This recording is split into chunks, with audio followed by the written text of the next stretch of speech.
متروکہ مال میں سے، میراث کے مال میں سے اگر پہلے کچھ تھوڑا بہت خیرات کر دیا جائے، جیسے کہ سایہ مبارکہ میں ان کا حصہ تو نہیں بنتا، پھر بھی اللہ رب العالمین فرما رہا ہے کہ ان کو کچھ کھلا دو، تو معلوم یہ ہوا کہ اس مال میں سے، نہ صرف اس مال میں سے، اب وراثت تقسیم کرنا بھی تو ایک دینی عمل ہے، دینی کام ہے، اس کو تقسیم کرنے سے پہلے ان کو کچھ کھلا دیا جائے، تو معلوم یہ ہوا کہ کوئی بھی نیک کام کرنے سے پہلے اگر ختم کر لیا جائے، دعا کر لی جائے، صدقہ خیرات کر لیا جائے، تو وہ اس آیہ مبارکہ سے ثابت ہوتا ہے کہ آپ کوئی بھی کام کرتے ہیں پہلے تلاوت کر لیں، ختم کر لیں، کسی غریب قربے کو صدقہ خیرات دے دیں، جیسے کہ آیہ مبارکہ میں بتایا جائے تقسیم سے پہلے ان کو بھی کچھ دے دو۔ تیسری بات یہ ہے کہ جیسے کل بھی ہم نے پڑھا کہ اگر تقسیم آپ کر رہے ہیں اور وارث جن کو حصہ مل رہا ہے ان میں سے اگر کوئی غائب ہے، یعنی اس محفل میں موجود نہیں ہے، یا پاگل ہے یا نابالغ ہے، تو پھر ان لوگوں کو آپ نہیں دیں گے، بلکہ پہلے ان کے حصے جدا کر لو، اس غائب کا حصہ، یتیم کا حصہ جس یتیم کو حصہ مل رہا ہے، اور اسی طرح مجنون پاگل کا حصہ جدا کر لو، اور بقیہ جو ہے یہ جو موجودہ وارث بالغ وارث ہیں وہ دے دیں۔ فرض نہیں ہے، مستحب ہے، ان میں سے بھی اگر کوئی چاہتا ہے کہ میں نہیں دیتا تو وہ نہیں دیتا، اس کا حصہ علیحدہ کر دو، جو دیتے ہیں وہ دے دیں، یعنی فرض نہیں ہے نا، استحباباً ہے، لہٰذا جو دینا چاہیں دے لیں، جو نہیں دینا چاہتے وہ بے شک نہ دیں۔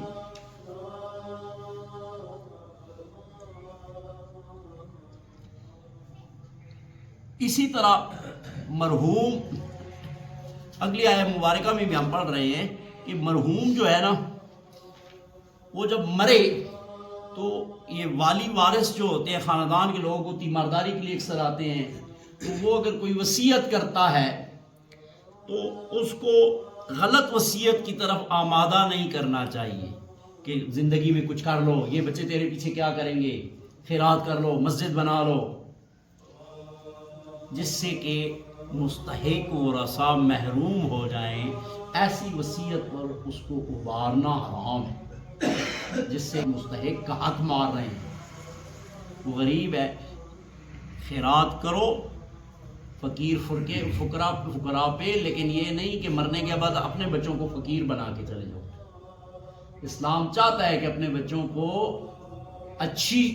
وراثت دو تاکہ وہ کسی کی مجبور و محتاج نہ ہو، اس لیے وراثت کے احکامات ہیں نا، تو ایسی وصیت پر اس کو نہیں ابھارنا چاہیے کہ تجھے انہوں نے کیا دینا ہے، مسجد بنا دو، مدرسہ بنا دو، یہ کر لو۔ وصیت کرنی چاہیے، وصیت سے منع نہیں کیا گیا، قرآن میں حکم ہے، لیکن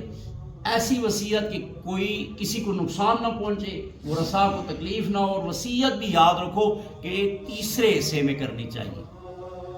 کل مال کے اگر کوئی کرنا چاہتا بھی ہے تو تیسرے حصے سے زیادہ نہیں کرے، اگر کر بھی دے، ایک آدمی وصیت کر دیتا ہے کہ میری ساری دولت فلاں ٹرسٹ کو چلی جائے، تو اس کی وراثت تقسیم ہے، اس کی جو وصیت ہے نہیں مانی جائے گی شریعت کی نظر میں، تیسرے حصے میں مانی جائے گی، 2 حصے اس کی وصیت کے باوجود بھی وارثوں کو مل جائیں گے، صرف تیسرے حصے میں وصیت مانی جائے گی۔ سارے مال میں کوئی وصیت کر بھی جائے، لکھ بھی جائے، نہیں مانی جائے گی، صرف تیسرے حصے میں وصیت مانی جائے گی، باقی 2 حصے وارثوں کے ہوں گے۔ تو چاہیے کہ اگر مال زیادہ ہے تو ٹھیک ہے، لیکن تھوڑا ہے تو پھر ایسی وصیتیں نہ کرے کہ وارث جو ہیں وہ محروم ہو جائیں، یا عمداً وارثوں کو محروم کرنے کے لیے کہ انہوں نے مجھے دکھ دیے ہیں، تکلیفیں دی ہیں، میرا مال ان کے اوپر رہ جائے گا، تو ایسے نہ کرو، یا اللہ رب العالمین ان کو دے رہا ہے،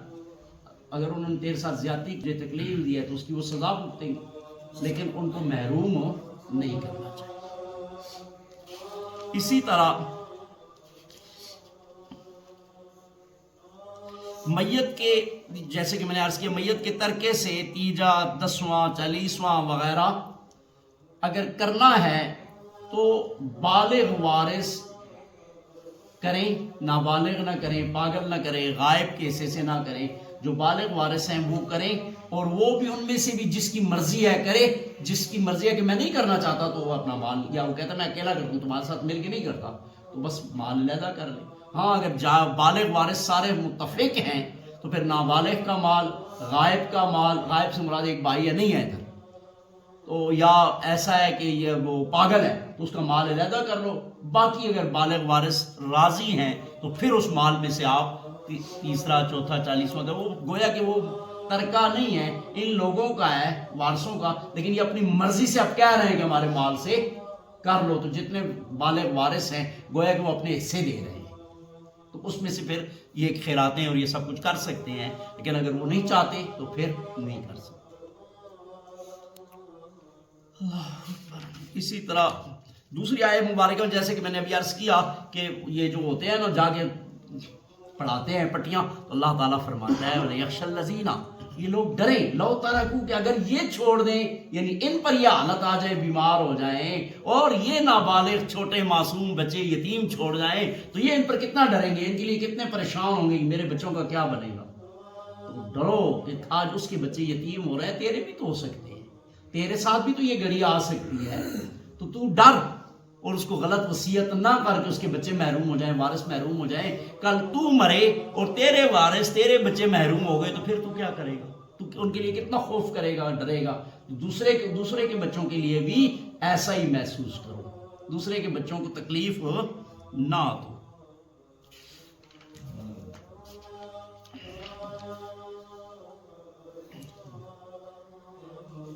میت کو اگر جس طرح کہ اس کو غلط مشورہ دینا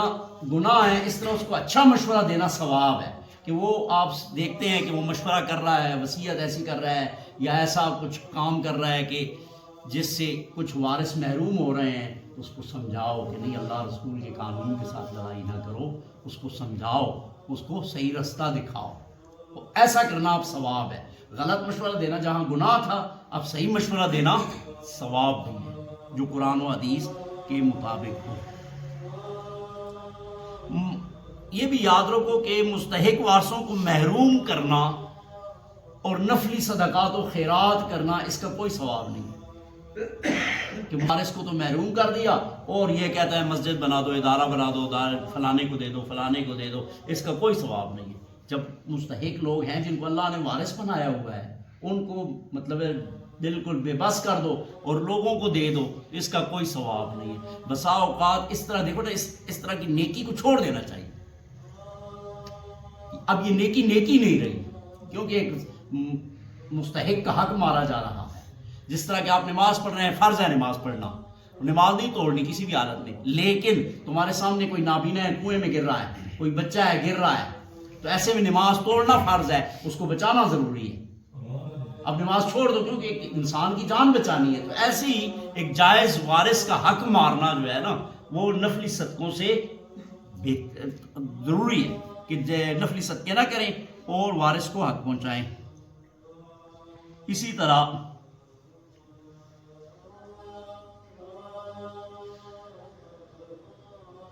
آخری آیت مبارکہ میں اللہ اکبر، اللہ تعالیٰ فرماتا ہے کہ وہ لوگ جو یتیموں کا مال کھاتے ہیں ظلمن،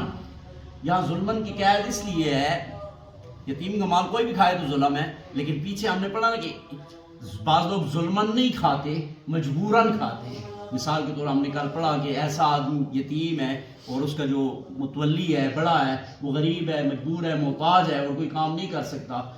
تو اس کے مال کی حفاظت کرنے کی وجہ سے اور کچھ نہیں کر سکتا، اس کی مال کی حفاظت کرتا ہے، اس کے مال کی تجارت کرتا ہے، تو اس میں سے وہ کھا سکتا ہے۔ تو اس لیے ظلمن کی قید ہے کہ ظلمن ناجائز طریقے سے جو کھاتا ہے یتیم کا مال، تو پھر وہ اللہ رب العالمین ارشاد فرماتا ہے مال نہیں کھا رہا بلکہ اپنے پیٹ میں جہنم کی آگ ڈال رہا ہے۔ یتیم کا مال کھانا جہنم کی آگ ہے، انما یاکلون فی بطونہم النار، کہ بے شک وہ اپنے پیٹوں میں جہنم کی آگ ڈال رہے ہیں۔ اور آگے اللہ فرماتے ہیں، یہ تو سمجھایا نا کہ جہنم کی آگ ڈال رہے ہیں، فرمایا ان قریب ہم ان کو بھڑکتی ہوئی آگ میں ڈال دیں گے جو یتیم کا مال کھاتے ہیں۔ پھر ترجمہ ایک بار دیکھ لو، وَإِذَا، اور جب حَضَرَ الْقِسْمَةَ، تقسیم کے وقت حاضر ہو جائیں، اولو القربى، قریبی رشتہ دار، یعنی وہ رشتہ دار جو وراثت سے محروم ہیں، والیتام، اور یتیم، والمساکین، اور مسکین، چاہے خاندان کے ہیں یا کوئی باہر کی بھی آ گئے، تو فارزقوہم، کچھ نہ کچھ ان کو کھلاؤ، منہ اس میں سے۔ لیکن پہلے میں نے جیسے کہ عرض کیا، یہ وجوب کے لیے نہیں ہے۔ اگر جن لوگوں نے وجوب کے لیے اس آیت کو مانا ہے، تو پھر جب وہ وراثت کے احکامات آ گئے اس سے پھر یہ منسوخ مانی جائے گی، اور اگر استحباب کے اعتبار سے ہے تو پھر تو ٹھیک ہے، پھر کوئی مسئلہ نہیں ہے۔ من وقولو اور کہو لہم ان سے قولا معروفا اچھی بات، ولیخش الذین اور ڈریں وہ لوگ لو اگر ترک چھوڑ دے من خلفہم اپنے پیچھے ذریتاً اولاد ضعافاً کمزور خافوا علیہم تو ان پر ڈرتے ہی ہیں، خوف کریں گے، یعنی دوسرے کو غلط مشورے دو، اپنی یتیم اولاد چھوڑو تو پھر کیا کرو گے؟ ولیخش الذین ڈریں وہ لوگ لو اگر ترک چھوڑ دے من خلفہم اپنے پیچھے ذریتاً اولاد ضعافاً کمزور خافوا علیہم تو ان پر خوف کھائیں گے، فلیتقوا اللہ بس ڈرو اللہ تعالیٰ سے ان یتیموں کے معاملے میں، ولیقولوا اور کہو قولا سدیدا سیدھی بات، یعنی اس کو غلط وصیتیں نہ کرو بلکہ اس کو اچھی صحیح سمجھاؤ، اس کو مطلب ہے نا وہ جس کو آپ سمجھا رہے ہیں مشورے دے رہے ہیں، ولیقولوا قولا سدیدا ان الذین بے شک وہ لوگ یاکلون اموال الیتامی جو یتیموں کے مال کھاتے ہیں، ان ظلمن ناجائز ظلم سے، انما یاکلون بے شک وہ کھاتے ہیں فی بطونہم اپنے پیٹوں میں نارا آگ، وسیصلون سعیرا اور ان قریب وہ جائیں گے دوزخ میں۔ اللہم صلی علی سیدنا و مولانا محمد وعلی آل سیدنا و مولانا محمد وبارک وسلم، والصلاۃ والسلام علیک یا رسول اللہ وعلی آلک واصحابک رحمۃ للعالمین۔